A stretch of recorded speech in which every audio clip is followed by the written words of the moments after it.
திருமகள் TV பல்சுவைகள் படைக்கும் பாசறை.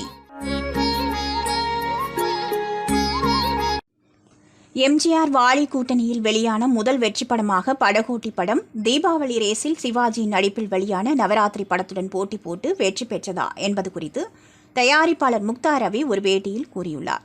துணை நடிகராக அறிமுகமாகி பல வெற்றி படங்களை கொடுத்து தமிழ் சினிமாவில் முன்னணி நடிகராக திகழ்ந்த எம்ஜிஆர் நடிப்பில் 1964ஆம் ஆண்டு வெளியான படம் படகோட்டி.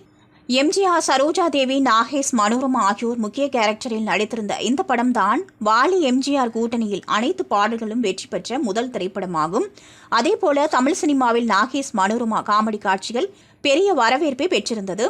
தமிழ் சினிமாவில் முதன்முறையாக மீனவர்களின் வாழ்க்கை மையமாக வைத்து உருவாக இருந்த இந்த படகோட்டி திரைப்படத்திற்கு MS விஸ்வநாதன், TK ராமமூர்த்தி ஆகியோர் இசையமைக்க கவிஞர் வாலி அனைத்து பாடல்களையும் எழுதியிருந்தார். இந்த படம் 1964ஆம் ஆண்டு தீபாவளி தினத்தை முன்னிட்டு நவம்பர் 3ஆம் தேதி வெளியானது.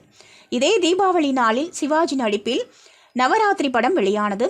சிவாஜி கணேசன் 9 வேடங்களில் நடித்திருந்த இந்த படத்தில் சாவித்ரி நாயகியாக நடிக்க KV மகாதேவன் இந்த படத்திற்கு இசையமைத்திருந்த நிலையில் கண்ணதாசன் பாடல்கள் எழுதியிருந்தார்.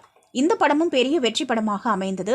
இந்த படத்தை இயக்குனரும் தயாரிப்பாளருமான AP நாகராஜன் இயக்கியிருந்தார். 1964இல் தீபாவளி தினத்தை முன்னிட்டு நவம்பர் 2ஆம் தேதி படகோட்டி திரைப்படமும், நவம்பர் 3ஆம் தேதி நவராத்திரி திரைப்படமும் வெளியானது. இந்த இரு படங்களுமே ரசிகர்கள் மத்தியில் நல்ல வரவேற்பை பெற்றிருந்த நிலையில் அந்த ஆண்டில் பெரிய வெற்றி படங்களாக அமைந்தது என்று தயாரிப்பாளர் முக்தா ரவி கூறியுள்ளார்.